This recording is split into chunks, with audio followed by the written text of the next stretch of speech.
Hi there everybody and welcome back to the Toon Review YouTube channel. My name's Paul. Thank you very much for tuning in. This is your latest Newcastle United news. It's a Monday, it's the start of a new week, but the news is still there for Newcastle United, of course, and we will bring you everything on this channel. Now, I want to start off with some positive stuff because it looks like Newcastle United are heading to Parkhead in pre-season to take on Scottish champions Celtic. This will be a lucrative game for a pre-season, of course. Fanatical fans up at Celtic, fantastic stadium. Whatever you think of the Scottish League, Celtic are a huge club.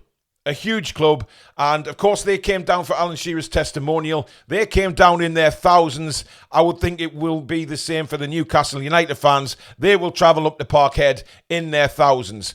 And it's so nice to be getting big games in pre-season now, because if you remember before the takeover, it was sort of York, Doncaster, Rotherham, and no disrespect to those teams, but where we want to be, the pull that Newcastle United have now, and whether you agree with that or not, whether you're just a jealous fan of another club who doesn't think Newcastle have the pull anymore, we do. We've got a huge pull now across the world, and countries want to entertain us in pre-season. We're going to Asia, we're going to take on Arsenal, we're going to take on Tottenham, etc. And of course now this one against Celtic. Now at the moment, as I record this, there's no dates for this game. I still think they're trying to work out when this will happen. But if you look at the Daily Record and certainly some of the North East journalists, this game is going to happen. But we don't have a date yet. Now, Celtic, of course, have won the league this season. They'll be in a playoff for the Champions League, as the Scottish League tends to do, over two legs. They'll be looking to get back into the main Champions League for the season. So will Newcastle. And I'm still very, very, very confident that we finish top 5 and we will be in the Champions League next season along with Celtic themselves. Now, last time we were there was actually 21 years ago. Craig Bellamy scored for Newcastle, but Celtic won the game 2-1, and Celtic were managed by Martin O'Neill at the time. Now, we have been to Glasgow in recent pre-season. We took Rangers on at Ibrox and, of course, won that game by 2-1. But what's special about this as well is that it'll be 4 years since Eddie Howe turned down the chance to go and be manager of Celtic. I'm not sure that Celtic fans will hold any malice against Eddie Howe for that at all, because Celtic have gone on to still be very, very successful, of course. But at the time, there was all that rubbish about Eddie Howe not wanting to move to the north after his stint at Burnley didn't go very well. We all know the reasons for that now, though. And it was a load of garbage that were reporting, because Eddie Howe now manages in the northeast, of course, which is as far north as you can go before you get to Scotland. So it was a load of crap. But keep your eye on that one, guys, because I'm sure there'll be an announcement in due course as to when that game is going to happen. But again, another lucrative pre-season game for Newcastle United, and a game where they will take thousands up to Glasgow once again. Now, Ian Wright, who of course was involved in a little bit of controversy last week, not Ian Wright himself, but what was said about him, of course, by Eni Aluko, those ridiculous statements that he was damaging women's football, etc. Of course, Ian Wright came out, as you know, he should do, and made a statement himself. Very dignified statement as well, as it was, which you'd expect from a guy like Ian Wright. Cracking bloke. But he didn't accept the apology from Eni Aluko, and rightly so. Absolutely disgraceful thing to say about a man who's done so much for women's football.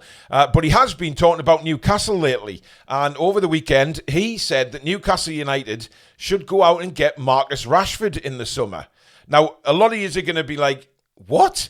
And I'm the same thing, because I don't think Marcus Rashford would be a fit at Newcastle United. But Ian Wright does. He said it would be very exciting for Newcastle. It'd be exciting for Rashford to be part of a real ambitious club in Newcastle United, where they want to go as a club and a squad and as a team and win things. Obviously, Rashford's come out and said that he doesn't want to go back to Manchester United. He can't see him playing under Amorim anymore, and Amorim's certainly going to be Manchester United manager next season. Now, £40 million is the transfer fee that everybody seems to think that Rashford will be available for. Now, will Villa go for him? Because I'm sure Villa will get first option on Marcus Rashford. But I don't think it's a signing that Newcastle United will particularly make. And I'll tell you why. Because he plays on the left. And at the moment, we've got Harvey Barnes, who is absolutely on fire. We've got Anthony Gordon there as well. Why would we go out and get Rashford? Especially what Rashford dictates on his wages.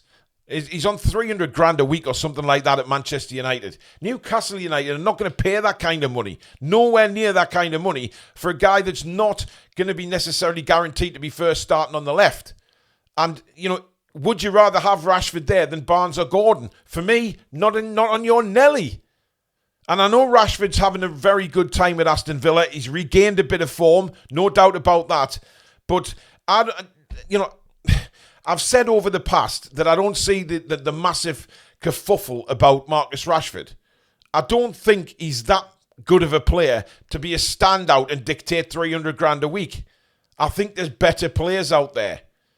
But for Newcastle United, it was nice what Ian Wright says, and it's nice that Ian Wright is coming out and trying to, put Newcastle United's name forward for these big name players. We've come a long way.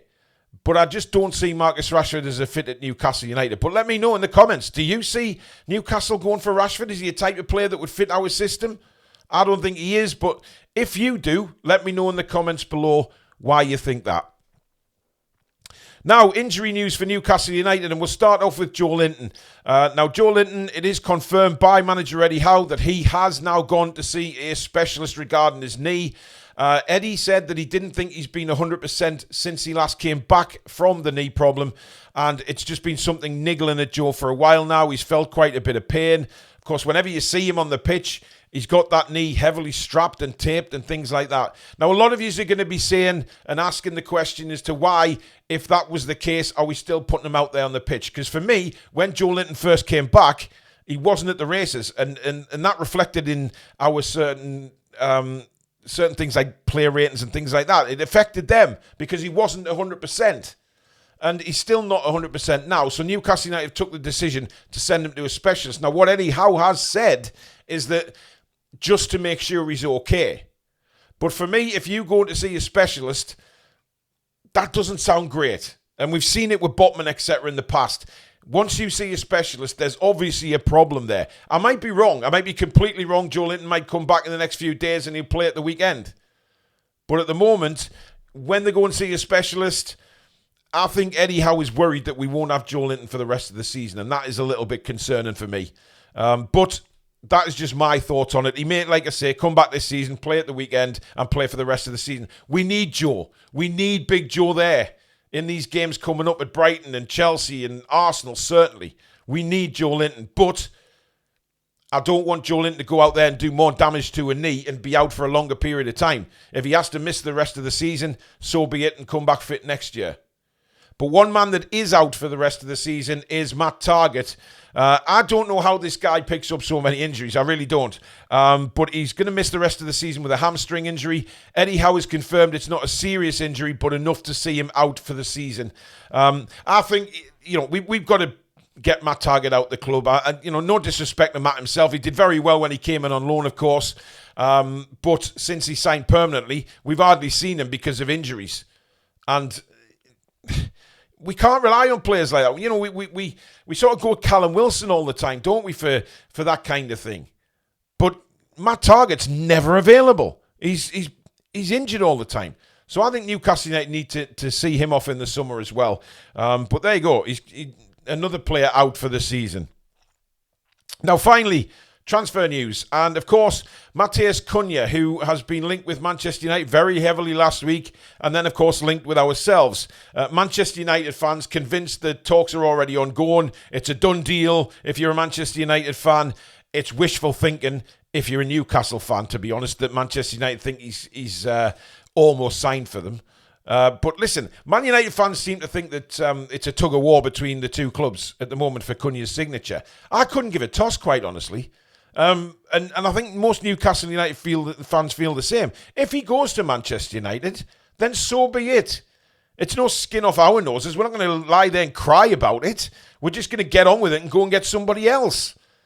But this is the way Man United fans work. And of course, some Man United fans saying last week that Newcastle United were trying to steal Cunha from Manchester United. Well, big news. Cunha's a Wolves player. He's not a Manchester United player to steal from.